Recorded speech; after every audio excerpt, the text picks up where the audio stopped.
Good morning or afternoon now. It's weird. I almost said good evening. But welcome to Practically Tactical. This is our live show streaming to you on YouTube. But you can also catch all of our shows on iTunes in a podcast format. You guys know the drill. New episodes drop on iTunes and Stitcher Radio at geez, I don't even know when my show comes out for a second.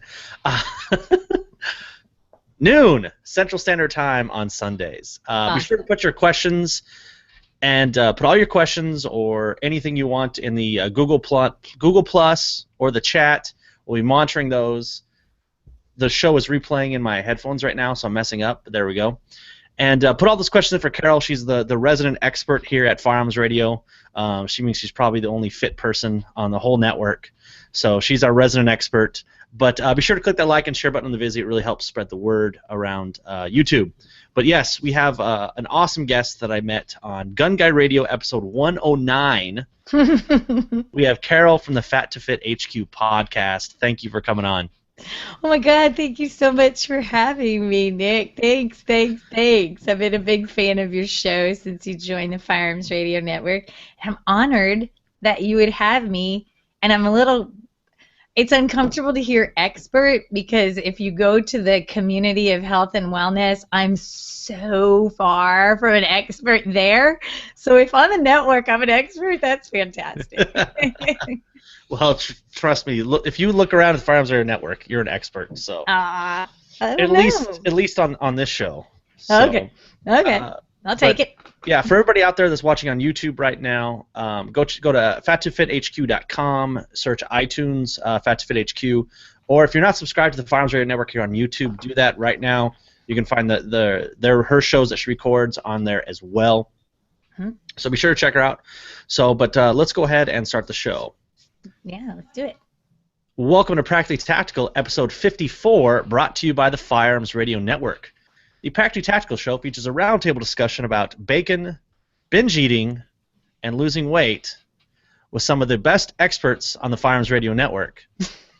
For more information on the show, links to our guests, guns and gear, and food we discuss, please visit practacpodcast.com/054.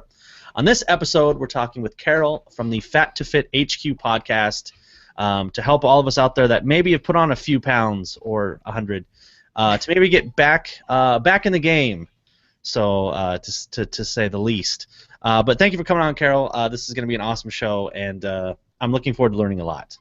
Thank you, Nick. Thanks so much for having me. You know, I like something that you said there. We do have a show on the Firearms Radio Network, and people find that odd to have a health show, but it's not your typical health show. It's absolutely not any. There aren't any real experts that host this show.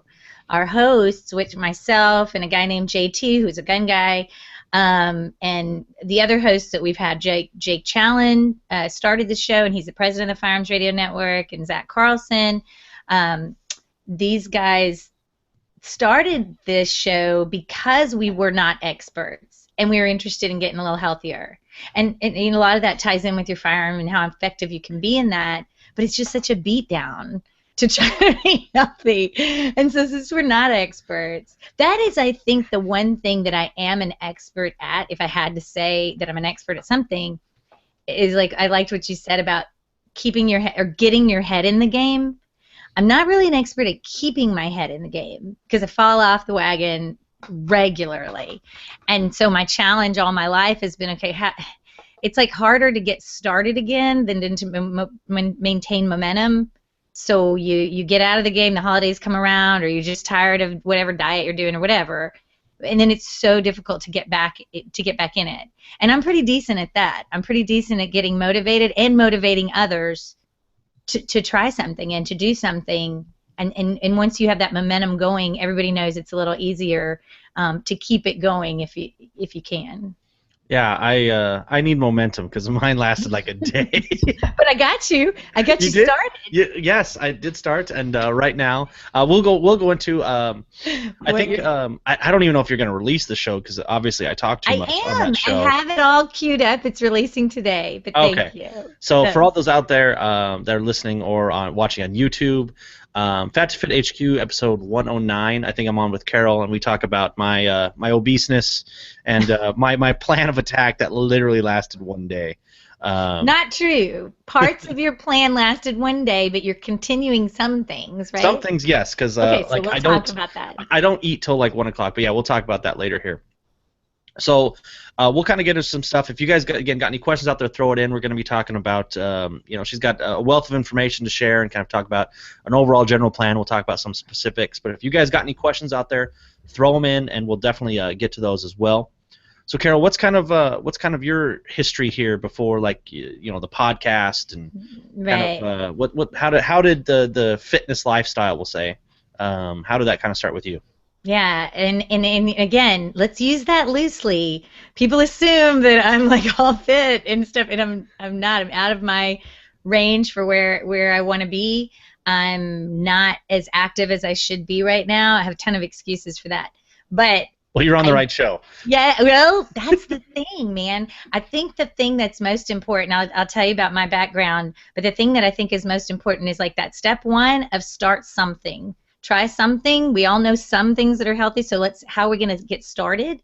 And then step two is how are we going to maintain that, build on that, or keep it up, or whatever you're trying not to lose ground over the holidays. Maybe you're not worried about losing weight, but trying to maintain, so how do you keep your head in the game is the second thing. And so for my whole life, I'd been yo-yo dieting, trying things. I was a chubby kid. I was not athletic, so none of that helped me out. I was very sedentary and still leaned toward sleep versus anything else.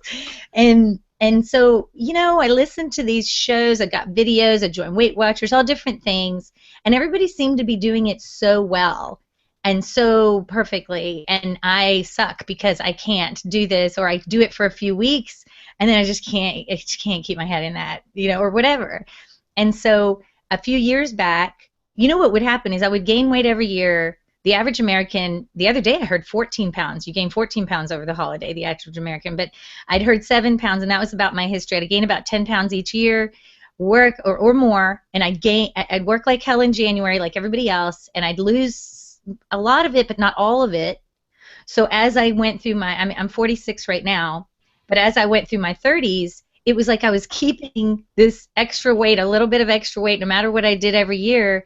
And over, it turned into like an extra 40 pounds on me that that just kind of crept up, even though I was going up and down and up and down. Anyway, so, you get to a point where you kind of hit rock bottom, and I joined a gym. I joined a YMCA near me, and after a while, I was actually recruited to this boot camp, and that was the first thing that seemed really fun to me because I'm not good at athletics, so I'm scared of the ball and all that kind of stuff. So I wasn't on a softball team or anything like that. But these guys really, that group workout mentality worked real well for me. I hear people say that about Zumba and other stuff, but I was like, well, I couldn't do anything of what they were doing, but they were very encouraging as a group.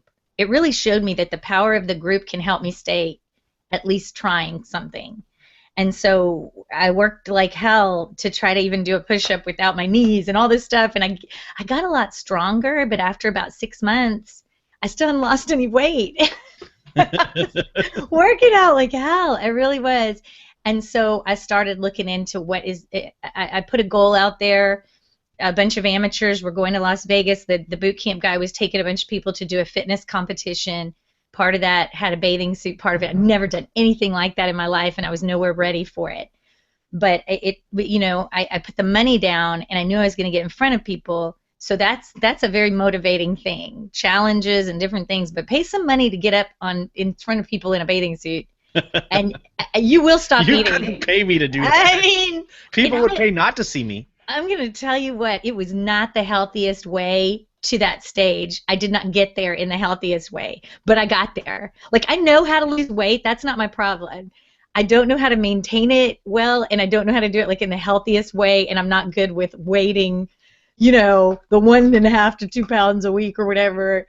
So anyway, I know how to starve, and it's not fun, but I was scared as hell, and I did that. The saddest thing and what I learned from that was what everybody says is you can't maintain that. even if you want to. I try to continue starving. I really loved these smaller size clothes and everything, but I really only enjoyed that for about a month. It was really unfortunate because I threw away a lot of clothes I needed soon after that. I needed the bigger sizes back because I couldn't even trying. I signed up for a triathlon. I signed up for a half marathon. I ran like hell. I did all kinds of stuff, even though I hate running. And the weight was just creeping back up again. So I was real fortunate to meet some people there at the Y that would tell me stuff about processed foods, and it's not all about calories in, calories out. You know, there's different foods that are working against you because a lot of it's hormonal. And anybody with issues with diabetes and stuff like that knows that different foods do different things with your insulin in your system. And so for me, it seemed to be that I could eat a little more food as long as it wasn't food that really raised my blood sugar, and then I could maintain. Anyway, that was several years ago, and so I started trying to figure out what the formula for me was, and I ran across this show. I started listening to podcasts, and again, a bunch of experts that this is great, that works for them. I would try it. It would somewhat work, not, whatever. And then I ran across this show, and it was Jake Challen and Zach Carlson, and Zach's doing thegunbench.com now, but they had started the show for that exact reason. They wanted to lose weight, and they wanted to be accountable, and they weren't saying they were experts. They were going to chronicle their journey and tell you what they were doing and how it was working, and hopefully over time lose weight. And so I was a listener, and eventually, I guess I was a frequent commenter on that show.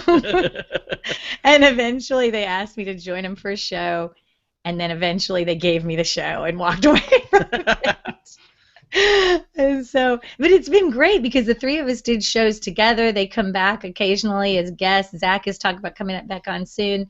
And it's been such an amazing thing because so many people, you start finding, like, the average person is not this expert.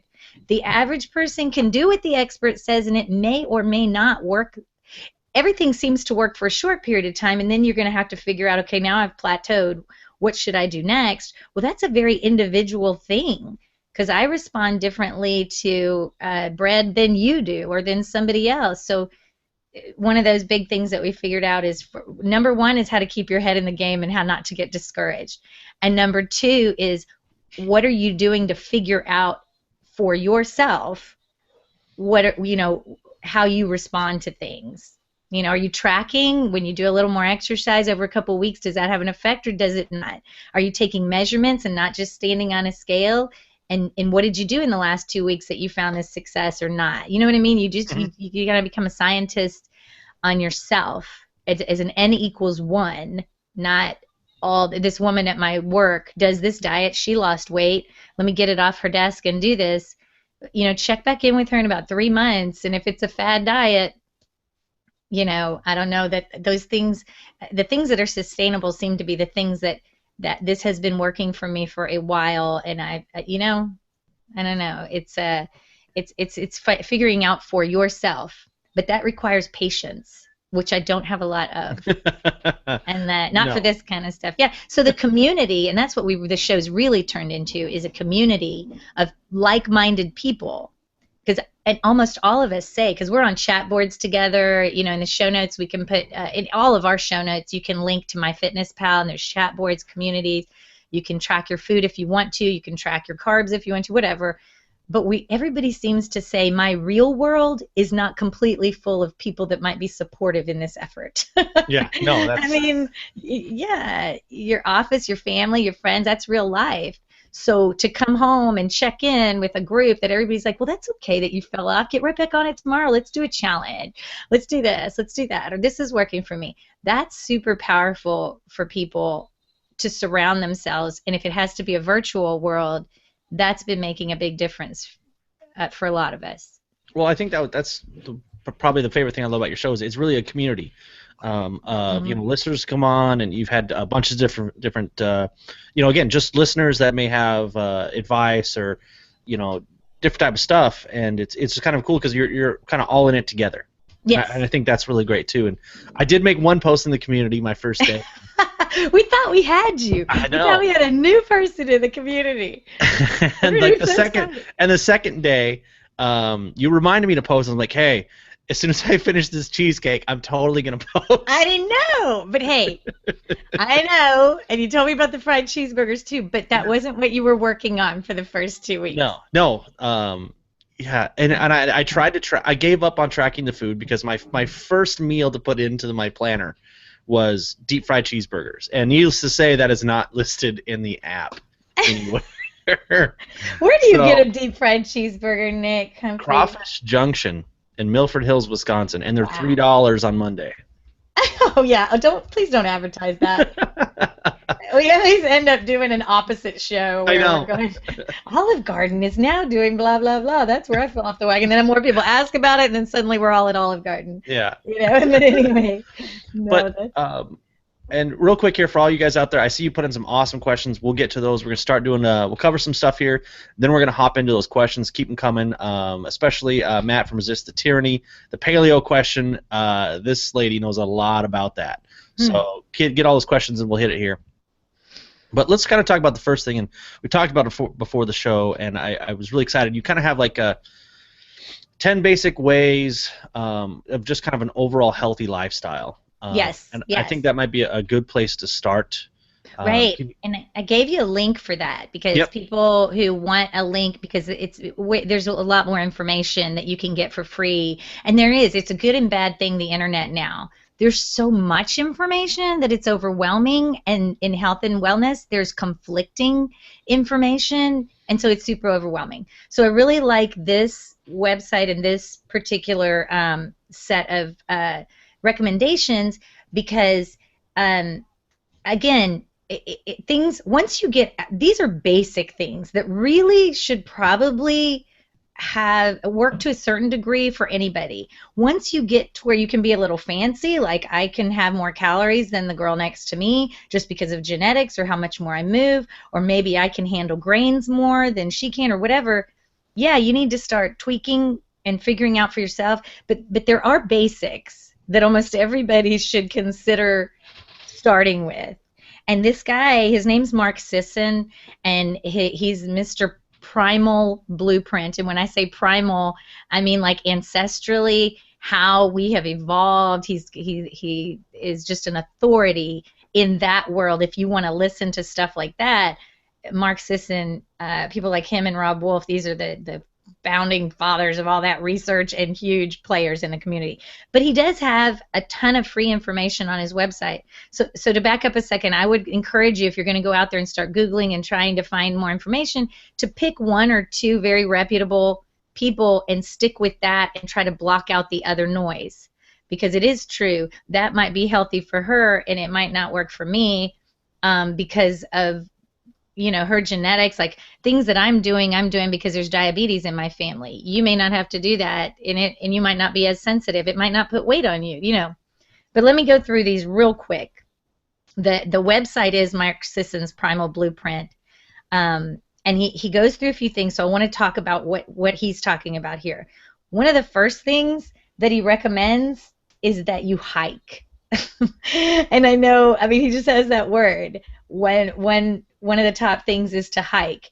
And what he means, I think, by that is not you have to get out, you have to buy all the hiking gear, you have to do that kind of stuff.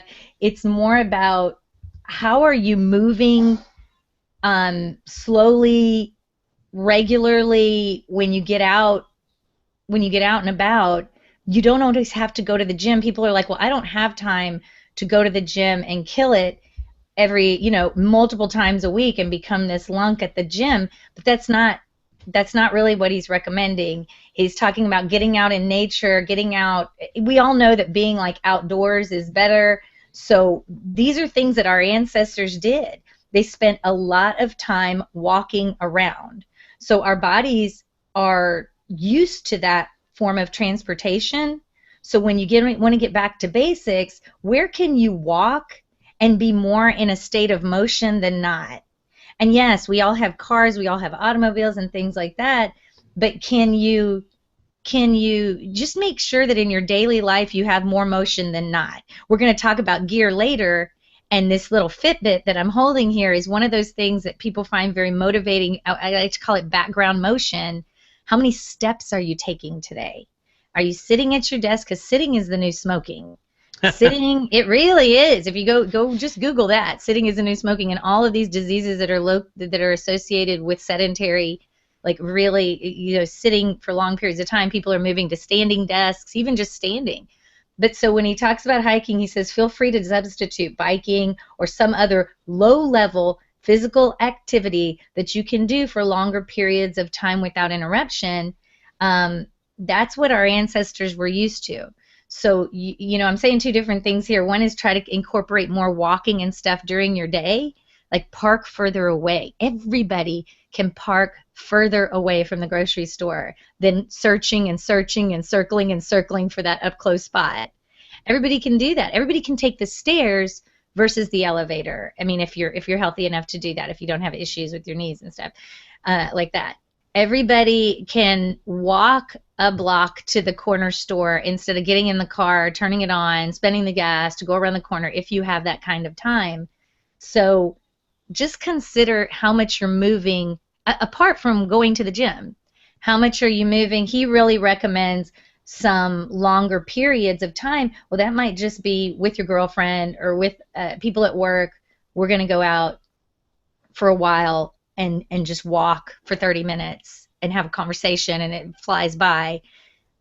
We're not saying get on a treadmill and log 30 minutes a day of cardio to lose weight. That's not being shown to be the best thing. What he's saying is that our ancestors moved for long periods of time, and throughout their day, that was their main form of transportation, and we should consider how much we move in a day. Does that make sense? Yeah, well, and I think something I should point out too, which is again really great with your podcast too. If someone goes to the gym 7 days a week and crushes it, and counts everything and bounces out their meal, will they get fit and healthy? Yes. But what I really like about your show and kind of what we're talking about too is we live in the normal crazy world where we have kids and activities and driving and this and work. And so we're trying to find those ways to where we can't make it to the gym 7 days a week. But it's one more ways where we can look for more balance in our life, if I'm saying that correctly, and try to at least get on a good path. Yes, because none of this, I actually presented, I was floored that they allowed me to present at Paleo FX. It's the biggest conference on the paleo lifestyle. And they accepted my proposal, and my whole proposal was, I can't do this. I can't do this like you're asking us to do this. But here's where I used to be. I used to be all Cheetos in front of the TV all day, and now I'm a little closer to what you guys say is the gold standard. And I'm proud of that, and I keep slipping back, but anything we can do, if you know what the basics are, knowledge and facts are friendly, and knowledge and all that, and then we're doing as much as we can do in our reasonable lives with kids and carpools and everything that you're talking about.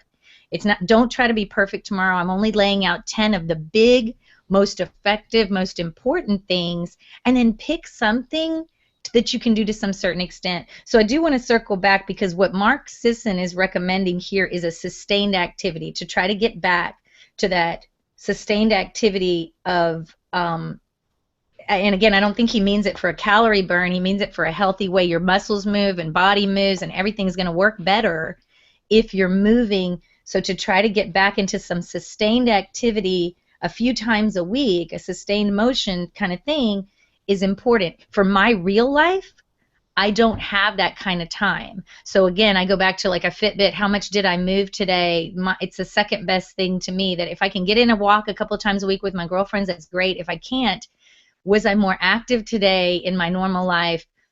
Did I do a few things that were better than I used to do? Yeah. If that makes sense. Absolutely. Just to be clear, he's really recommending more sustained movement, because that's ancestrally how we've evolved, or how because it's thousands and thousands of years that we were around, and in a very short period of time that planes and cars and things came into existence, and the way that we modify our grains now and everything. So we're really fighting, according to them, how we've evolved. But anyway, the next thing he talks about is sprinting. So, our ancestors ran really fast for very short periods of time to get away from something that might eat them. or to chase something that they would like to eat. And it was not a half marathon. It was not a full marathon. It was not become a runner and break down your knees and break down you're really going to pay for that stuff later in life. I don't think there's any disputing that hard pounding, repetitive over and over, especially going in the same direction, the same muscles and everything. Everybody probably knows somebody whose knees are shot or something because they used to be such a runner. And that might have been great for their heart, but it was bad for your body parts. So that's what he's saying, is that you should sprint every once in a while, because it's really important for our heart and for fat burning to raise your heart rate. It's just shown to be very effective to burn fat. Is not this long, sustained, going to run for 30 minutes. That's not how we've evolved, and that's not been shown. Yeah, you'll burn a bunch of calories, but eventually your body's going to adjust to that kind of activity. So keeping it off balance, it's very important to raise your heart rate and bring it back down through a sprint. And he says when he talks about sprint, you can jump rope for a short period of time, you can power cycle, you can swim faster, but not that sustained high level. These lower, longer activity kind of things with a few high intensity kind of interval type thing is what he claims to be more important. So now we've said, he says, run fast, run hard, and run for your life. Like, but in a fast, short period of time, because that's what our ancestors did. And you want to do that. You want to be smart. If you're not trained, if this is going to be an unhealthy thing for you to do, you want to work up to stuff like that. But just if you're taking that walk with your girlfriend and there's a red light that's going to change, and run across there, get your heart rate up a little bit every once in a while. Don't stay low all the time. So that's his second thing. Well, and something kind of I want to hit on there, which we kind of talked about before, was like the plateau thing of our bodies are amazingly smart. So whatever diet or whatever workout you do, if you're doing that repetitive thing, our bodies learn. So it doesn't matter if it's if you run 5 miles, your body's going to adjust being ready to run 5 miles every day. Right. If you're doing low carb or high carb or my coming beer and bacon diet, your body's going to adjust to it. That's only going to work for a short period of time. But it is true. We've had a gal named Lisa Jarman who's on our show, who's lost over 100 pounds, and when they ask her what she did, she's like, everything, because I did Weight Watchers and that worked for a while, and then it didn't. And so then I did Jenny Craig and that worked, or whatever she did next, for a while, and then it didn't. And then something else. And every time she'd lose some weight and refuse to put it back on, so she'd move to something different, because your body is smart and your body will adjust to what that is. That's why these diets now, like Carb Night, are popular, because they have you do something for 6 days a week, and then on the weekend it's necessary that you have this, quote, cheat day. It's not a cheat day. It's a necessary insulin spike, because you've lowered your insulin for a sustained period of time, and your body's going to adjust to that. Or at least that's what the experts are telling us, is that you probably want to change it up, just like you said, because our body is a very efficient machine at retaining whatever your baseline weight is right now. That's what your body kind of wants to hold on to. So after a while, yeah, you'll make some progress, but then it'll be like, you know what, now this is our new reality. Let's slow down our metabolism to what this is now. Okay. So I agree, and we're going to give you guys the link to this, because I hate that I might be saying something differently than how Mark Sisson would explain this. So there's an explanation for each one of these on his website. And the first one was hike or move for sustained periods of time, a few times a week. And the next one is sprint every once in a while, get your heart rate up and have that be a power type thing every once in a while. The next thing he says is lift hard. So if you're going to go into the gym, which they recommend, you're not going to be just going into the gym and doing some mundane routine over and over again. You really want to lift heavy objects, lift heavy things within reason. You don't hurt yourself, but you want to go a little heavier, because that's you're trying to break down your muscles to build up those muscles. And the heavier, more intense exercises are the ones that have been shown. The more muscle mass you have, the more calories you're going to burn, the stronger everything's going to be. And the best way to do that is heavier objects, And they're even saying for shorter periods of time, for short, not that many workouts, but lift heavy. He says here, try weight-bearing activities like squats and deadlifts because our ancestors did that kind of heavy lifting when they had to pick up rocks, when they had to pick up logs for building. Mimic the actions of things like having to move over terrain, steep terrain like lunges and stuff like that. So, go heavy when you lift without hurting yourself, within reason. Don't go in and do, okay, I'm going to do a lot of reps to tone. That's not showing to be as effective for this healthy lifestyle that he recommends. What do you think about that? I think it's smart, and especially too, I'd say that might be a little easier for maybe people like me, if there's somebody else there like me, to where I'm not going to be able to go to the gym and do stuff for an hour. Right. Time-wise, nor the actual strength to do it. Mm-hmm.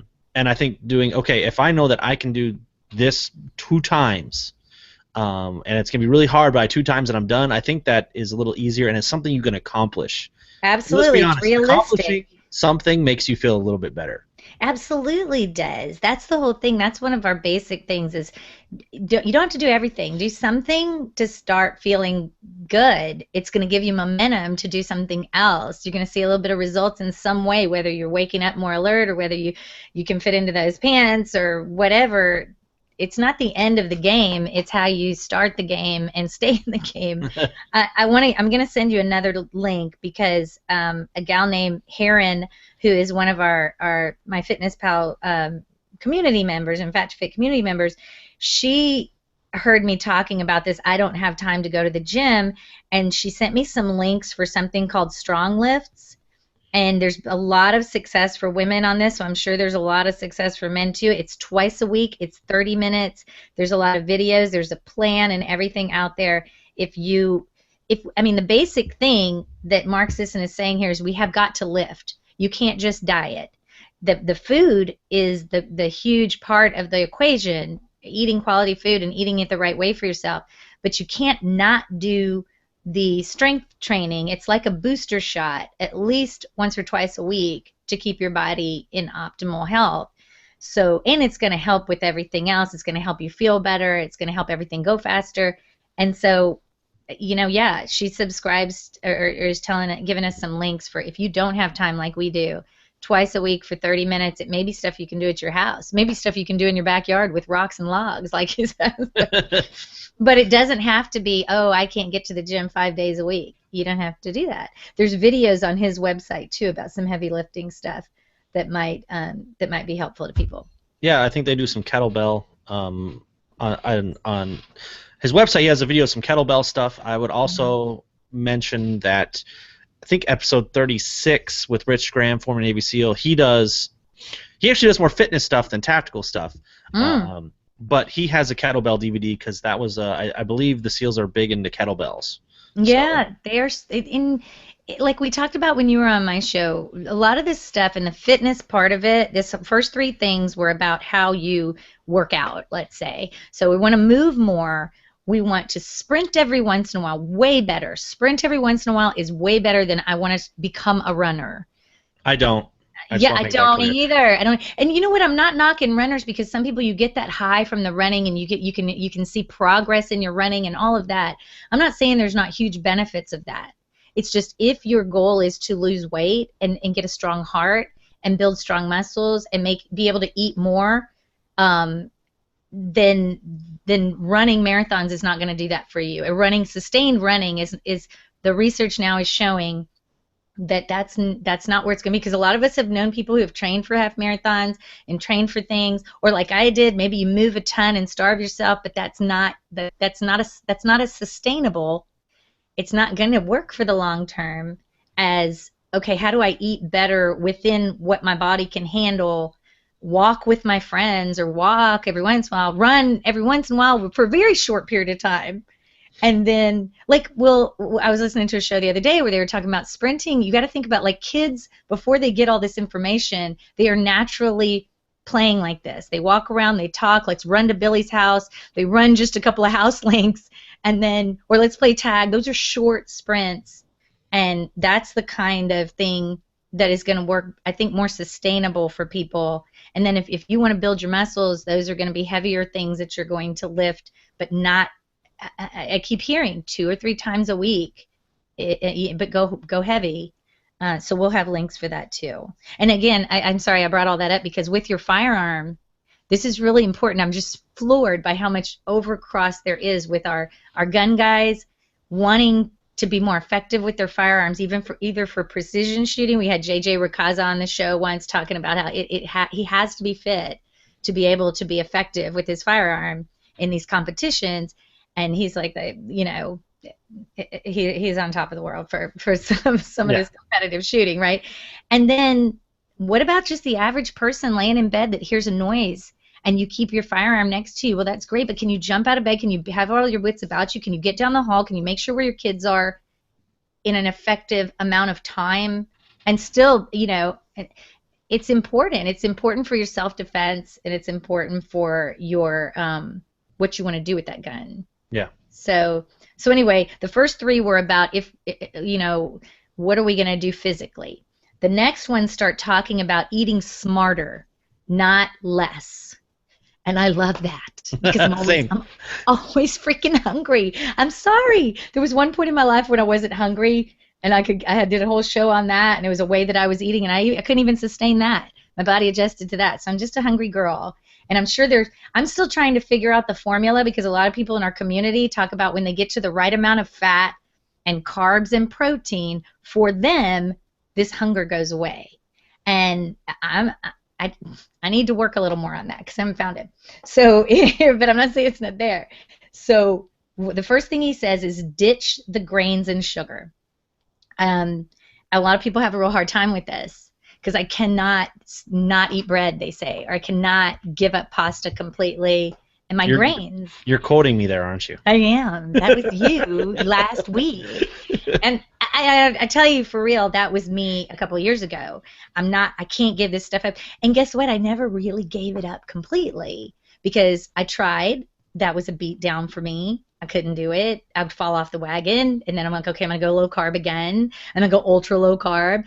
The good thing was over time I didn't miss it as much as but I don't want to live a week without the occasional buttered roll, you know, or something like that. I have a favorite pie. I have all kinds of food that I love. And so one of the ways that I deal with this is I am doing something called Carb Night, where you eat lower, because I know carbs put hips on me more and more and more and more. It just is one of those things that I'm sensitive to.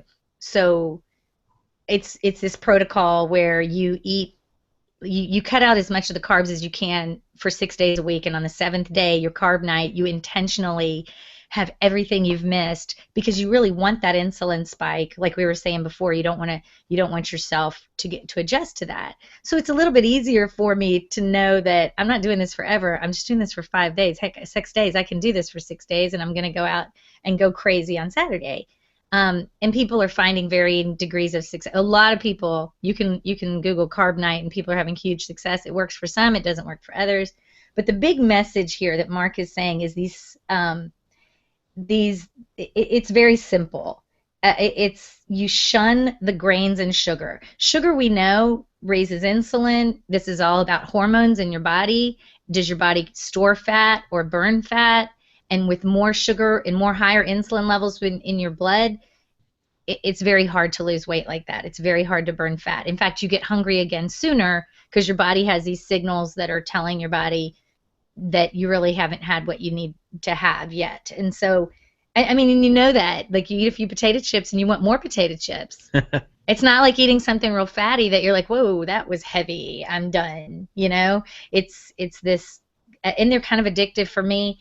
So sugar, or things that turn to sugar when you eat them, which is any grain, yes, healthy whole grains, they don't turn immediately into sugar, but they still have an insulin effect, insulinogenic, if I'm saying it right. You know, just consider that. I don't want to say that all grains are bad, that oatmeal is bad, or anything like that, but what Mark is saying here is that you should avoid them to try to be primal. You should avoid grains That means bread, pasta, rice, noodles, and any refined sugar.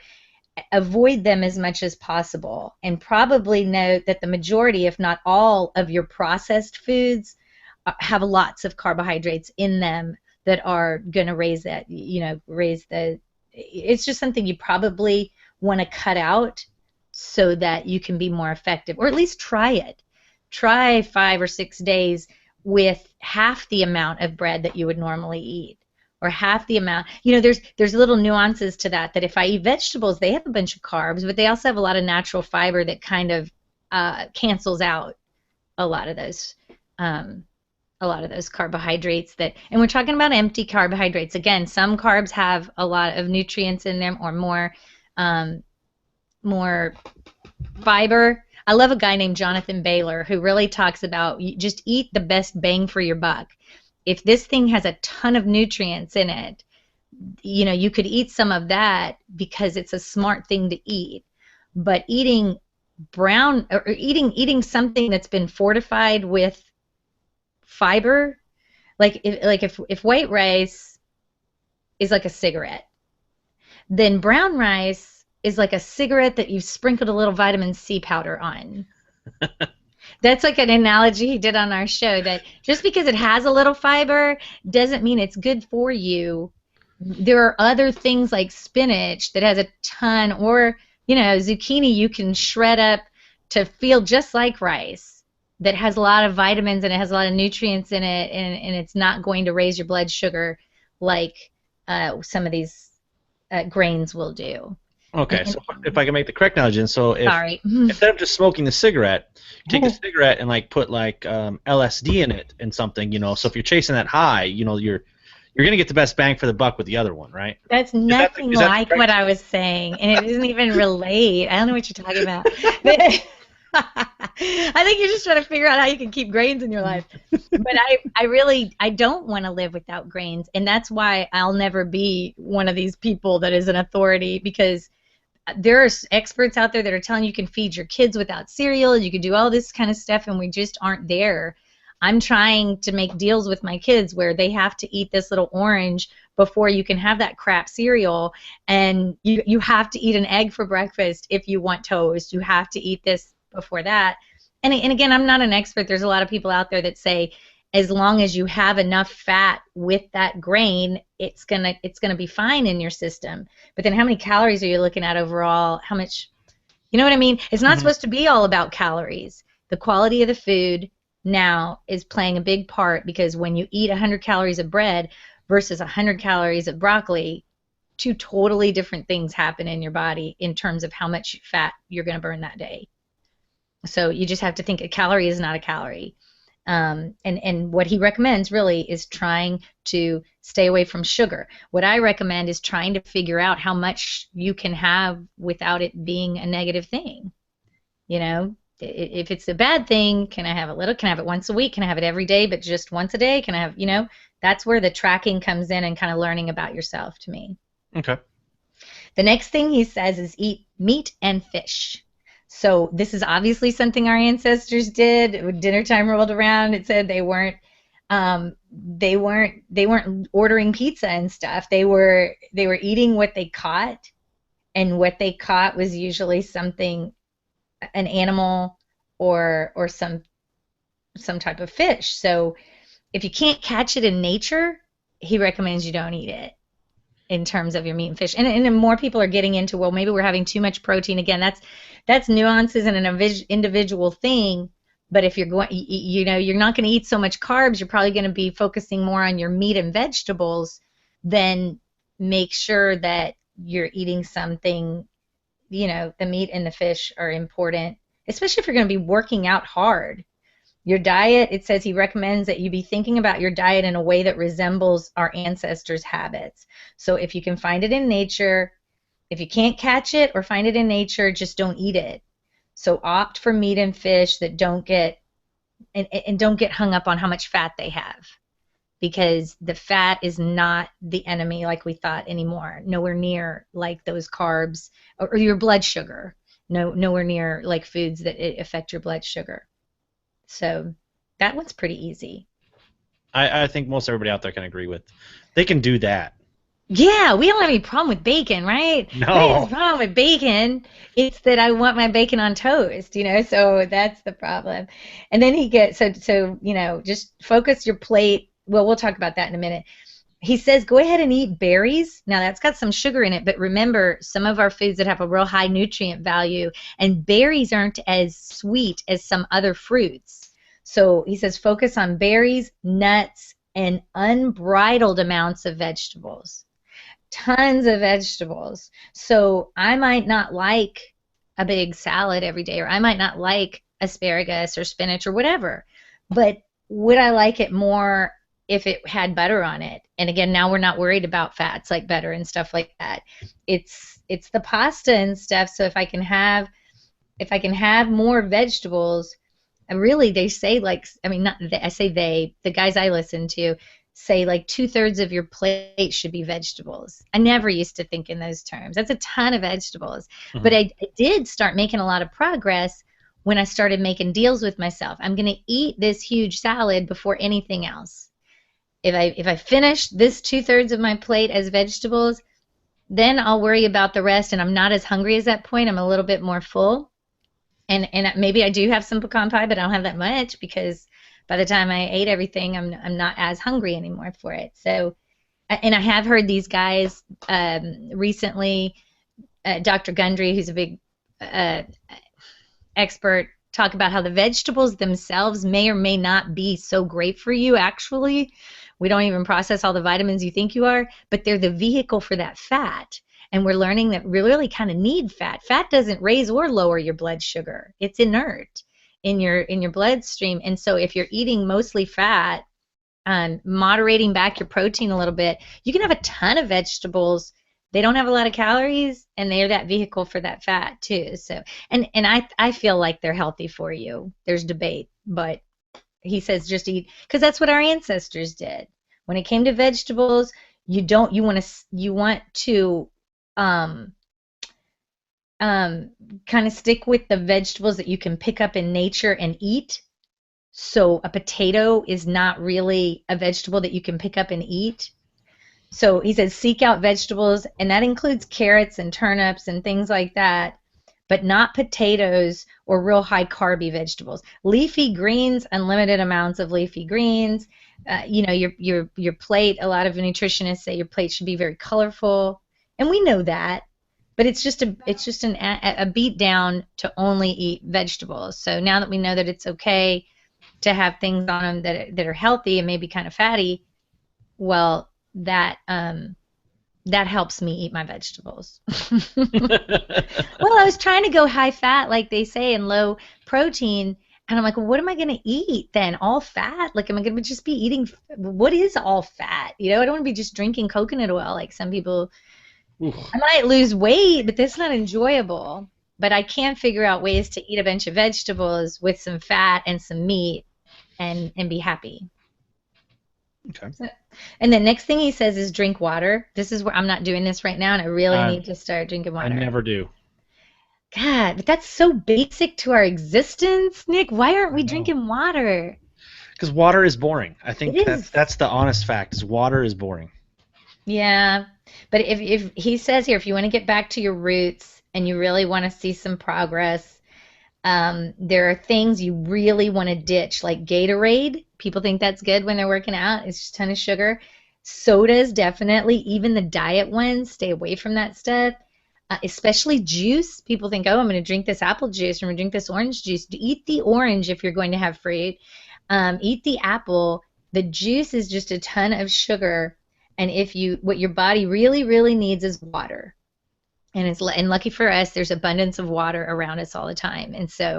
And coffee's good though, right? We're good on coffee, right? It's not good for you, but it's not going to be real detrimental from what the guys I'm listening to say. Your coffee is okay, black coffee, even some heavy cream in it, depending on if dairy agrees with you and doesn't make you put on weight, then those kind of things aren't raising or lowering your blood sugar. And it's just kind of, it's not good or bad. It's just okay, coffee. Good.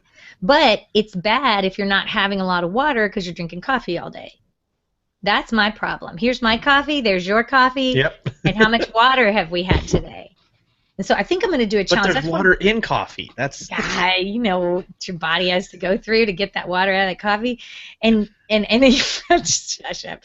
So really, in the community over there, anybody can post a challenge at any time and get some people to join them. And I think I'm going to do a water challenge because for me personally, I know how important this is, and I know that if I just start making myself as much as I don't want to, and I won't enjoy it for the first few days, eventually I'll start craving water. I'll get back in that water thing because I've been there. I'm just not there right now. So I'm going to go to the community here in this next week and post who wants to do a water challenge with me and just try to drink, I don't know, 64 ounces of water, whatever it is, 8 bottles of water or something like that. But that's what, so the next thing he talks about is sleeping smart. And there's tons of research coming out now that making sure you get adequate amount of sleep is even more important than going out and working out or dieting or anything. Like none of that stuff is going to be as effective if your body's not working on enough sleep. And mine is not working on enough sleep. But our ancestors, when the sun went down, most of them went to sleep, and we do the dishes or we watch Grey's Anatomy, he says, or we finish up our paperwork or we pay bills or whatever. And we really, when nature starts going to bed is when we should start going to bed. And maybe not right when the sun goes down, but that's what our ancestors did. And so even though it seems counterintuitive, you want more rest to make more progress. He also says that the type of light, he starts talking about, to catch it like our ancestors, you want to take electronics out of your bedroom. This is starting to get kind of on the fringe of what people are willing to do, but that natural light really helps. And not many of us, see, this is where I come in, because I can't let nature wake me up. I got to get the kids to school. I got to get, I can't. But I can do a lot to try to preserve the amount of hours that I sleep. And on weekends, maybe I can let nature wake me up. And, that kind of thing. There's a lot of talk about not going to sleep and having your cell phone in bed with you before you're sleeping, checking Facebook and all of that, that you really need to start to wind down with your body, and we've introduced a lot of artificial lights and things that are working against the quality of our sleep. So, yeah, check that out and look at what he talks about, because he's not just saying sleep more, he's saying sleep smart. And so he does talk about, taking those electronics out of your room and focus on creating an environment that's very dark and quiet and serene without babies crying in the background, I think. I don't know. So anyway, the next thing he talks about is relax. We want as much relaxation in our life as possible, which is such a foreign thing to me in my life right now. How about you? You relaxing a lot, Nick? No, not at all. All those kids you have, I'm telling you. This is a perfst world is what Marxist is talking about. I know. But well, I picked a terrible time to start because, my first day on my new program was great, and then the second day we had our adoptions. Then we had a party, and then another day we had a party, and congratulations again on the adoption. Thanks. So I picked the worst time, and I don't. Maybe that's something too. We talk about all these steps, and obviously all of it wants to be on there, but sometimes life does happen. No matter what we want to do or what happens, that life does happen to that just might knock us off. We can have a plan all we want. Yeah, good intentions. Yeah. But no, sorry, relax. Go to that part. Because but I was just agreeing with you wholeheartedly, because that's the story of my life, is great intentions, a great plan. I know this works for me. I can do this. And then something knocks me off because it's not all about me. I have a husband, I have 3 kids, I have a job, I have a master's work that I'm trying to do, all kinds of stuff. So anticipating that it will not be perfect, but trying our best to get a little closer to what we're supposed to be doing than we used to be, that's a win. So yeah, he talks about relaxing, and that our ancestors really did have downtime. Even though we think it was hard work just to survive and all that, just don't make any mistake. They did have their downtime. They did rest. And so things that clear your mind, this computer time, sitting down after work to more computer time, is not downtime. It's this thing that, to get back to our primal roots, is just kind of clearing your mind. It helps you recharge. It helps you refocus. It lowers your those hormones like cortisol that is why people wait. I never really understood the association from a stressful job, you can have a heart attack, right? Well, I mean, a stressful job, but that's because like when you're stressed out, cortisol is high. So adrenaline is constantly running through your body. Not like he says, it's important to stress yourself out with a sprint. You know, get your adrenaline high like you're running from a bear. Every once in a while, it needs to come back down, obviously, right after that. And we don't let it in our daily lives. Our stress levels are high because we're worried about this, we're worried about that, we're getting the kids to this, we're going to work, we're doing this, we're doing that. And this is not like our ancestors at all, where we have constantly high adrenaline running through our veins. So yeah, people, it affects you physically how you're thinking, right? Mm-hmm. So, and there's no disputing that. People know that that's bad to be stressed all the time. So what he's saying is some of these activities that you're picking to do, what are the ones that are helping you recharge, lower that cortisol, lower those things? Because people don't understand, why have I been dieting, why have I been doing all of this, especially for women. There's a lot of research that we're just trying to do too many things. So those things that we're doing that are good for us aren't working very well, because they're fighting the other hormones that we're raising with all this anxiety. So I like the thing that he told us at the beginning: hike, get out with your girlfriend, with your guy friends. When you hunt and you're walking around through the woods and it's peaceful and you're tracking a deer or whatever you do, maybe it's going to the range and shooting because it's such a natural thing for you to do, and it's an easy thing that makes you relaxed. Those activities can get 2 for 1. You know, I walk for 30 minutes, we bitch about our husbands the whole time, and then toward the end, well, it's true, toward the end, we're like, you know what, they're awesome. Those guys are great. I can't believe how much and so it was a real healthy thing for us to kind of talk and relax and laugh. Of course, we love our guys and we're totally teasing, but it's a healthy thing mentally to do. Plus, I had a healthy 30 minutes of a walk like you wanted me to do. So really watching a TV show and stuff like that is not where you're going to get your best bang for your buck. If you can afford a massage every once in a while, go for it. But a walk outside is way better for this than a walk on a treadmill for 30 minutes with god-awful news in front of you about all the horrible things that happened in the day if you're watching TV. So you know what I'm saying? It's very important to recharge, get up, getting around and moving if you can while you're doing that, but calm your mind. Okay. The last thing he says is kind of a joke, because he says to crack a coconut, spear your dinner, and sleep in a cave. But that's not really, he says, I'm kidding about that one, but imagine how primal you would feel, he said, if you could do that. So it's really 9 things. And all of them they say are really, really important. And if you notice, there's only 2 of them that really address diet. Mm-hmm. The cutting down on the grains and the sugar, and the eating more meat and fish. Oh, the other one too, about eating the berries, nuts, and unlimited amount of vegetables, unbridled amount, tons of vegetables. You're going to do so much. Even if the vegetables, if you up your vegetables and make yourself a deal, I'm going to eat a huge salad at lunch every day before anything else. I'm going to eat broccoli at dinner and some cauliflower and stuff like that. I'm going to put butter on it, and I'm going to do that before anything else. You're not leaving as much room for those bad things. So, in the bigger picture, it should be helpful. I think whether you believe vegetables are giving you all those nutrients or not, they're not bad for you, and they may help you get more fat into you, and they may help you cut out some of those things you think you're missing or can't live without. Okay. What do you think, Nick? It is hard, and it's not instantaneous gratification. It's hard, and jumbling all of this with the real life. Right. Is the really, really hard part. Absolutely. There's so much, like today, I can't wait because in 15 minutes I can eat.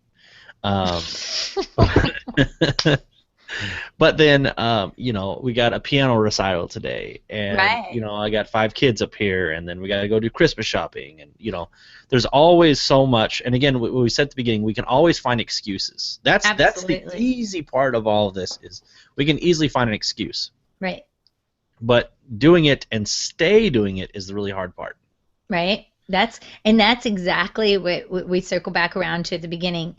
Do you have to be perfect? If you even believe in any of these, this is just one protocol. There's other people, like I said, if you go out there and research, I would suggest you pick a filter and not take some of this and some of that and some of something else. pick one person who's got like a healthy protocol that you want to try and kind of stick to that and see how it affects you, and then start tinkering and tweaking with it. But let's say we pick this one and we want to do these 9 things.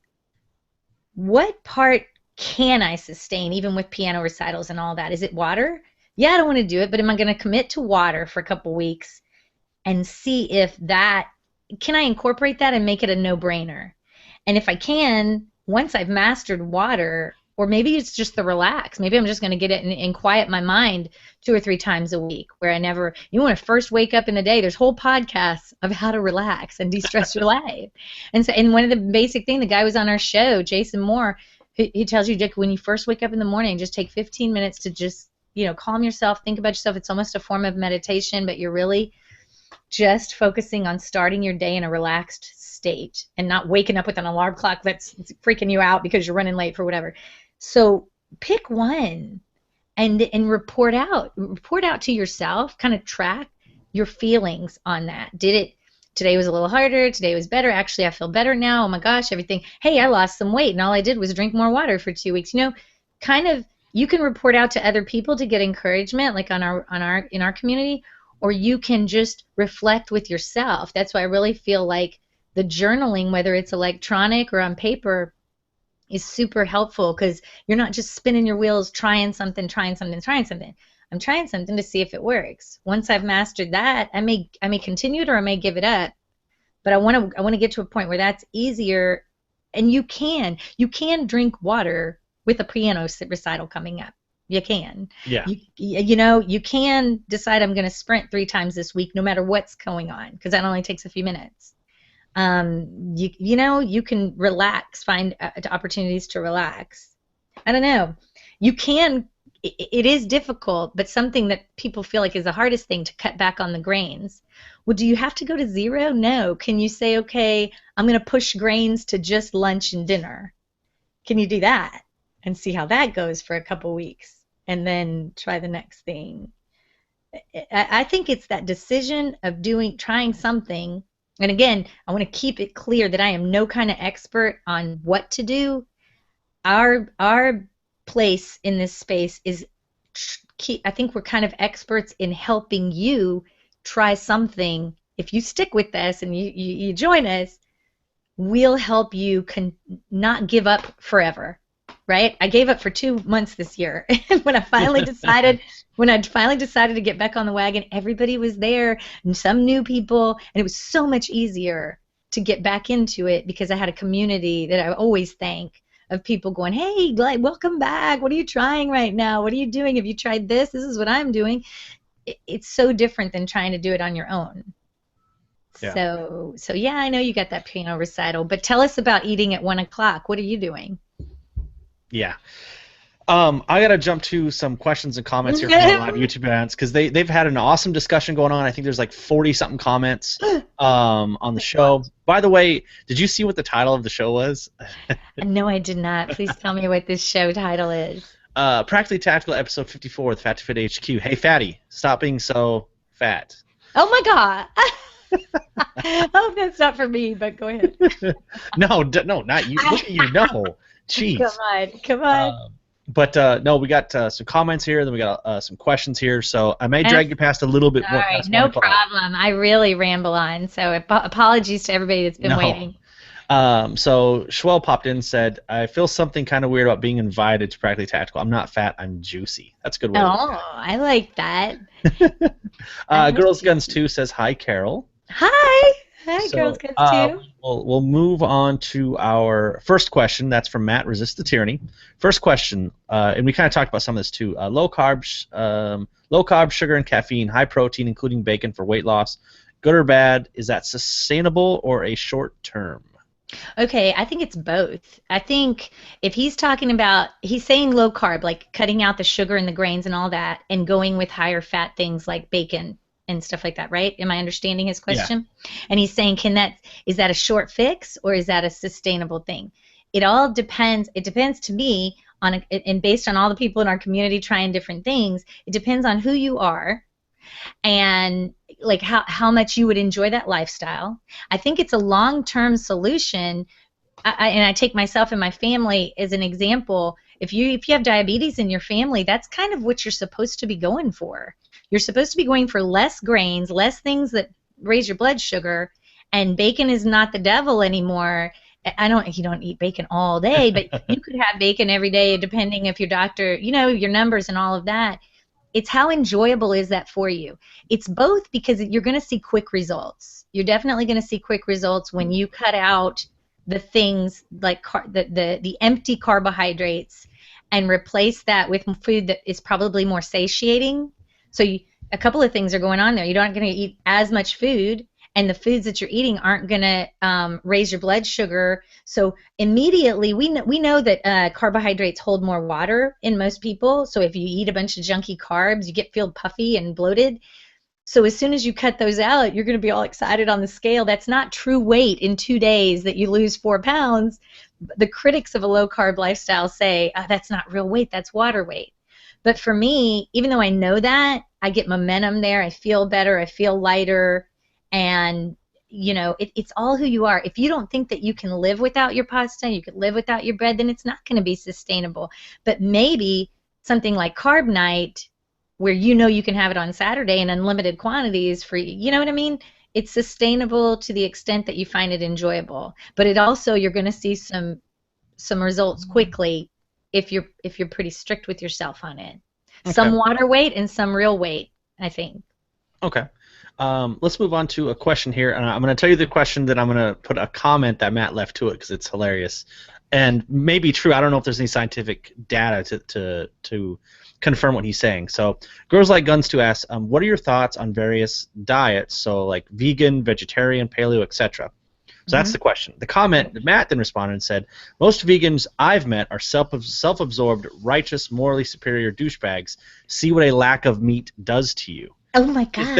Is there any truth? Is there any scientific research that that's what meat does to a person? Lack of meat? It makes you a jerk? Is that what he's saying? Yeah. Lack of meat makes us jerks? Yes. You know what? That's so funny, because I want to say to his point about being righteous about your diet, I think we sabotage ourselves.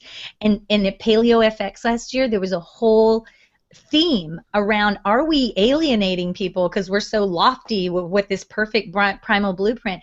And I was lucky enough to sit on a panel with this guy, Mark Sisson. You should go see Mark Sisson. He's 60 years old, fit, just eating this way. But he's not, if you listen to his podcast, he's got that message that I was saying, which you don't have to be 100% perfect. Know what that is and get as close as you can to it. So they had us on a same panel because my whole message is I'm doing what I can, and I think it's great to do what you can. But there are definitely food snobs, and that's in every type of eating protocol. You have vegans who are like, oh my God, I would never give that to my child. I can't believe you invited me to the birthday party and y'all don't have any, you're serving things with meat, because they feel strongly and passionately about them. And then the same thing with paleo, the same thing with I think juicing, people that juice, you don't do that, So I don't think we're doing the rest of the country any favors by making people feel lesser than because they're not eating a certain way.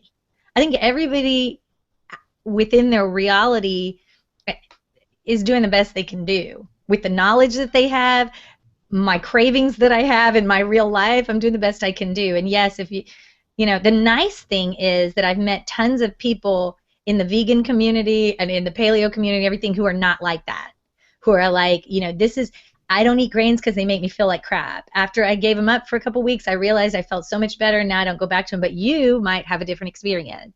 That's the kind of person I want to hang around with. Okay. And then so no, I don't know of any research that it makes you a jerk, but I think anybody with anything that works can get real snobbish about it, and that's unfortunate. That's really unfortunate. But her question was about, what do I think about different diets, right? Mm-hmm. Vegan versus vegetarian. The funny thing about vegans, to me, is that the definition is that you don't eat meat, right? I think, like, no meat, no dairy, no fish, no animal products at all. Yeah. And I think that's the definition of vegan. And so that means you could be on a French fry diet and be vegan, right? Yeah. And I know a lot of people who say they're vegetarian. I can't remember the difference between vegan and vegetarian. But if the thing is cutting things out only, then it's not really about what you are eating, it's about what you're not eating. And to me, I think it's awesome if you're vegan. I think it's awesome if you're vegetarian, as long as you're getting everything you need. Like, I know beans and rice together make a protein that maybe you don't need meat, and that's great for you. Again, are you testing your own? Are you going to the doctor? Are you getting your blood sugar down? Are you paying attention to how you feel? And if you feel good and you're losing weight and you feel and it's sustainable and it's enjoyable, I think that's a fine diet for you. I cannot live like that. I can't live without meat. But I would caution any diet that just cuts things out, because I know vegans or vegetarians that eat really healthy within that, and I know some that it's more about I don't want to eat dead animals, but I'm cool with French fries and all the time. Doritos are good because they're not an animal product. So that's my opinion on different diets. I don't even call myself paleo or anything because I don't stick to anything all the time, but the underlying thing with Weight Watchers, with Jenny Craig now, with quick weight loss, with paleo, with all this, is that those processed, refined carbohydrates that come in a bag or a box are not where you want to get as far away from those as you can. And it might not be 100% out away from you. Cut those down before, and the rest, what are you left with? Whether you eat meat or not, you're left with a lot of vegetables, some fat, and healthier fats and protein. And so everybody's doing it to a different extent. But even Weight Watchers now, it's not just points based on calories, it's based on the quality of your food, and it costs you a lot more to eat a bag of potato chips of 100 calories than to eat some broccoli. Broccoli's free, no matter how many calories it is. So it's interesting. I don't think you need to subscribe to anything. I think you need to try to cut out things that nobody disputes are bad for us, processed carbs, and see how you feel, and then start tweaking it. Okay. I'm going to move on to a comment here because I think this was an absolute great comment from Midwest Misfit. For me, it was all about adopting a more active lifestyle. I was close to 50 pounds over the course of a year, and it stayed off. My trick was not so much to punish myself in the food department or punishing workouts, but to be more active in general overall. It's a slow process, but it seemed to have worked. But it did work. She lost 50 pounds. And she didn't say I lost 50 pounds in 2 months like this gimmick diets do. She said it took a long time. It took him a long time, and I don't doubt that, because that it's sustainable. If he started doing stuff again, he wasn't punishing himself. He probably found some activities he enjoyed that calmed his mind, that gave him thinking time, whatever. I don't think you can exercise off bad food choices. And I don't think so no matter how much exercise I do today, if I'm not going to pay attention to the diet, I might as well forget it, because I can't out-exercise these bad choices. But I can exercise regularly and get myself into a different frame of mind and make better choices because I want to, because I feel better, because I just went for a 30-minute walk. I'm not going to come in and eat Doritos now. I feel good. Let me drink some water and have an apple or something. I totally feel like that active lifestyle is so important for your mindset and how your body processes food and everything else. So I'm down with that completely, that the exercise is key, but I don't think it's the way we thought it was, that this many calories burned here, then I can go eat this. Mm-hmm. I think it's for different reasons. So rock on. Good job. And activity is huge. I'm going to do one more question here, then we're going to have to wrap it up here. Sorry, I ramble. No, it's not. No, not you at all. But here was something that, and I think this is, again, why I'm doing the show. I think this question qualifies for a lot of people out there, definitely myself, and it's a great question. So from XD KO's man, I'm hacking his name here. My problem is appetite. Amen, brother. I'm tired of being hungry. I've tried all kinds of different supplements because I was thinking I may be hungry because of a deficiency. Nothing works. I'm back up to 207. The weight I'd like to be at is 176. I've been up to 238. I'm 50, and just 2 years ago I ran a half marathon. It seems the more I exercise, the more I want to eat. Any tips on appetite? Absolutely. I mean, there's a few things. Again, it comes back to who you are and what affects you how, right? So I would absolutely start to track what you're eating, because some foods are foods that either suppress your appetite or make you crave more. I mean, even Pringles' whole commercial is you can't eat just one, right? They're They're telling you what's wrong with it. I know they're advertising the fact that you're going to want to eat more of that.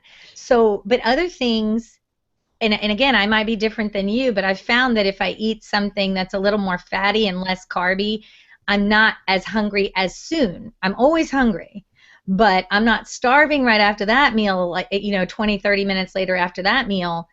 So I would start to track what you're eating and what you're trying and look at lower carb and higher fat and see if that's something that helps you feel more satiated. The other thing too, again, everything's hormones. There's a hormone called ghrelin, and you can look up ghrelin. I think it's spelled with an H, ghrelin. We'll put a link. And we all have this. Does anybody, I'm sure people can identify with the fact that you're hungrier around dinner time? Or a lot of people, I'm fine, I got my diet down, I'm eating clean, and then when I get home, it's all out the window because I just ate everything that I made for the kids before they even got to the table. And it's because there's a hormone that's high in the evening in most people called ghrelin, and that's that hormone that a lot of people, there's a protocol that has you eat less in the morning, like if you're going to intermittent fast, or eat more fat during the day and save your carbs, even though it sounds counterintuitive. If you're going to eat carbs, save those for dinner when ghrelin is high and you need to. So I guess I would look into, are there again with the tracking, are there times of day that are more, I'm hungrier? Are there foods that make me hungrier? And then another thing for everybody to keep in mind is that ancestrally, I don't know if this is true, but there is lots of research coming out that this time of year is kind of a difficult time of year with hunger and with progress, with diets and things, because this is a time of year that our ancestors would have to start really, summer is a lot of eating, and right now you're getting hungry so you can load up, because winter is traditionally a time when you're not going to have as much food. And I don't know about that. There seems to be something to it, but I would just say don't get discouraged when there's a lot of things at play. Just start trying something. Things like water, some people report when they drink the amount of water we're really supposed to have, let's say it's 8 bottles of water a day, they're not as hungry, because every time you're hungry, just reach for a bottle of water, drink the whole bottle of water like you're supposed to, and you realize that it's affecting your appetite. I would seriously consider more satiating foods and see after a while if that doesn't. But you're an individual. You're going to have to figure that out. Yeah. Again, it's a process. Yep. It's going to have to be a process, no matter how much we want to start a diet and lose weight the first day. Yeah. Now the people who boast, who really, these low carb people, a ton of people who go low carb and stick it out after about a week or two really report lower hunger, lower appetite. I've experienced it myself. It's just that I went ahead and had my carb night, and then the appetite is back. But it definitely, I'm not snacking like I used to, and I'm not starving like I used to be. And I think it has to do with the kind of food that I have, that I'm eating. And the low carb people say it's that, more ketogenic. You get yourself into a more ketogenic state where your body is burning more fat and not just the carbs you keep giving it. It's not going to be craving those carbs then. Okay. I'm going to have to skip out on our gear segment here because we're running late. And for all you guys out there, like during the Q&A segment and all this information you give, this is why Carol is so awesome. Please. I know everybody out there is commenting on just how awesome you are. That's so and you nice. are. This is why definitely you're going to have to come back on the show.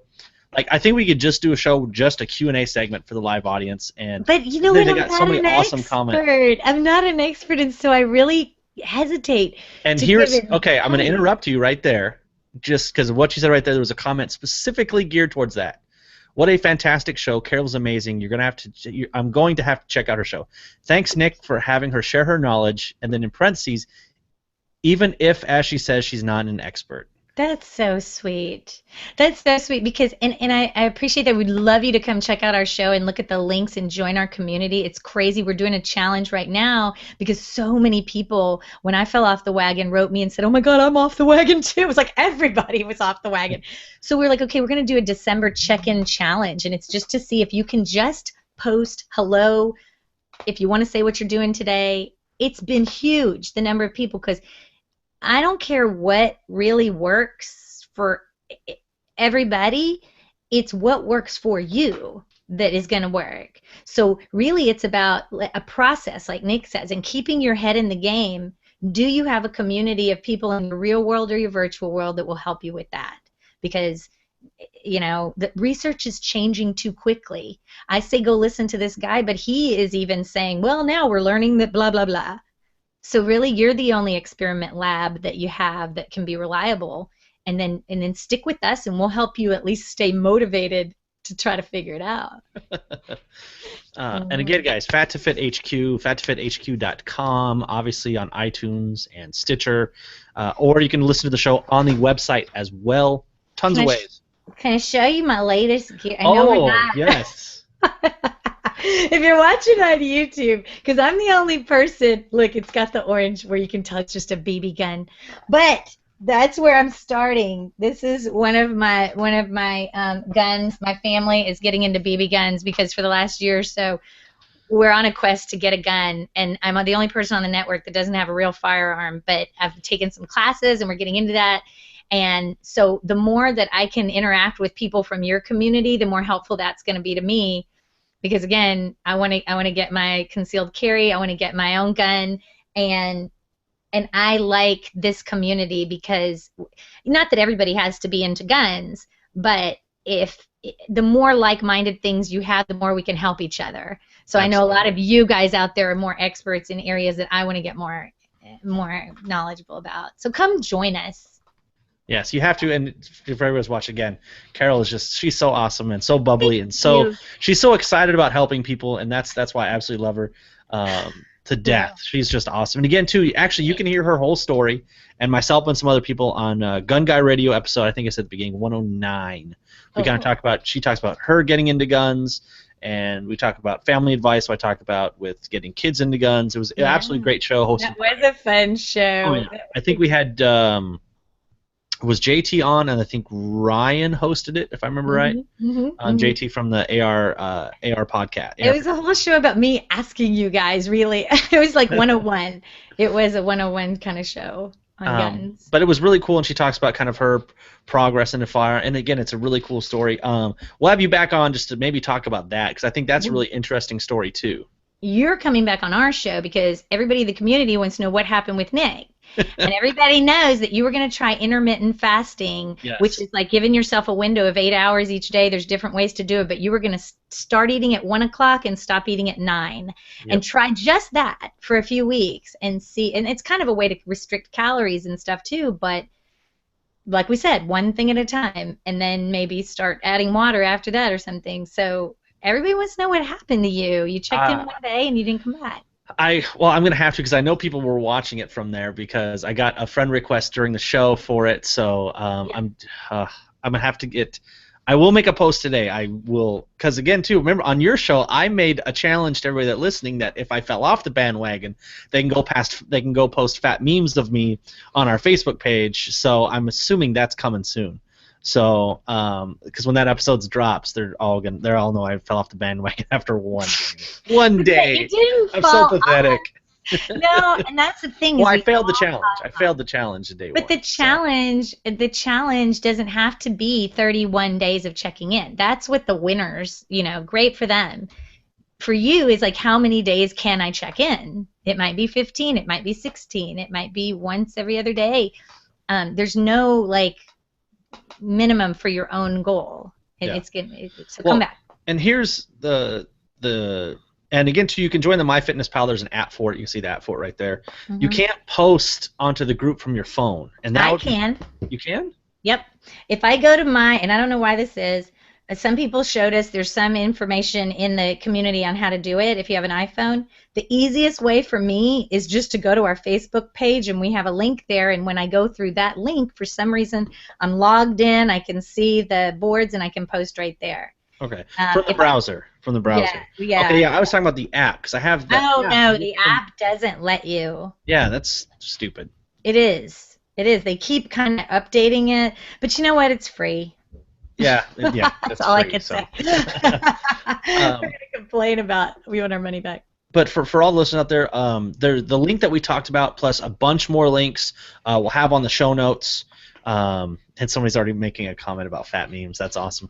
We have a bunch more stuff here, like the Fathead movie, which we talked about when I was on your show. The Relentless Roger and the Caveman Doctor. Yes. That's a great podcast. If you want, there was a gun guy that started listening to our show, and he lost 75 pounds in 1 year because he started listening to that show and our show. And that show, there were experts. We have experts on every once in a while. But this is a doctor, a radio oncologist, and a trainer, and they put out a show every week. And again, you might want your filter to be down to 1 or 2 people. They would be awesome. Relentless Roger and the Caveman Doctor is a great podcast. Okay. Also, guys, I've been working on practicallytactical.com, the live show website and gear review website, different from the podcast website. So go check out practicallytactical.com. All the live shows are there, the unedited live shows, as well as I've been trying to write at least 3 articles a day starting this week. I've already pumped out 1. Wow. And then I'm working on one right now, which will hopefully be published tonight, of top 5 reasons why gun shops suck, since I work in a gun shop, so that'll be an interesting read. But check out practicallytactical.com.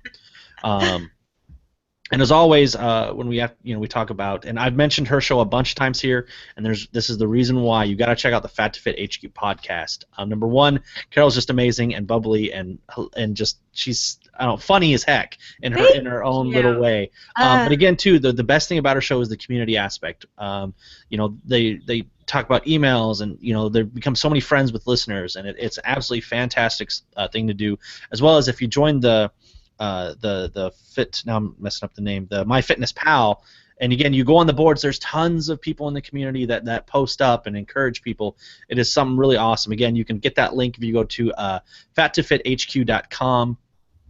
Any of our show notes, the links are all in every show note. So. Yeah.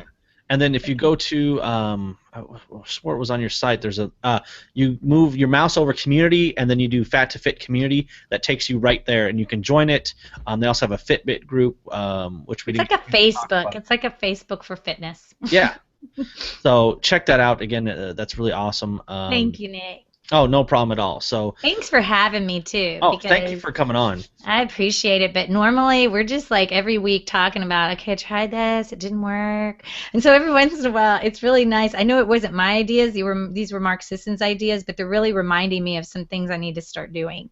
So thanks for having me on. Thanks for everybody who had questions. It helps me reflect, and again, it's just a journey. It doesn't have to be perfect, but I need support. And so if you need support too, come on over. We'll support each other. So thanks.